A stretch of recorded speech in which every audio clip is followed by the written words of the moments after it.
જોઈ રહ્યા છો KP news channel. Editor in chief Rafiq શેખની સાથે.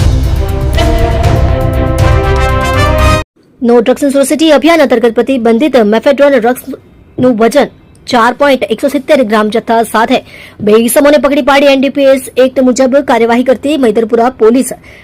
સુરતના મૈદરપુરા પોલીસ સ્ટેશનના senior police inspector Shri DU Barad તથા second police inspector Shri UJ Joshi નાઓના માર્ગદર્શન હેઠળ police sub inspector Shri JB Patel નાઓની રાહબરી હેઠળ સર્વેલન્સ સ્ટાફના માણસો અને એનડીપીએસના કેસોની ડ્રાઇવ અનુસંધાને વર્કઆઉટમાં હતા. દરમિયાન હેડ કોન્સ્ટેબલ ધર્મેશકુમાર કાંતિલાલ તથા હેડ કોન્સ્ટેબલ વિક્રમસિંહ નેટવરસિંહ નાઓને તેઓના અંગત અને વિશ્વાસુ બાતમીદાર મારફતે મળેલ બાતમી હકીકતના આધારે સુરત મૈદરપુરા દિલ્હી ગેટથી સબરસ ગંડાળા તરફ જતા રેલવેના ગોદામના ગેટની સામે રોડ ઉપર જાહેરમાં બે ઇસમો મોહમ્મદ એજાઝ ઉર્ફે અબ્બુ મોહમ્મદ હુસૈન અંસારી અને સોફિયાન ઇમરાન શેખને મેફેડ્રોન ડ્રગ્સનું 4.170 ગ્રામના જથ્થા સાથે તેમજ અન્ય મુદ્દામાલ સાથે મળીને કુલ ₹48,610નો મુદ્દામાલ સાથે પકડીને એનડીપીએસ એક્ટ મુજબની કાર્યવાહી કરી પ્રશંસનીય કામગીરી કરેલ છે.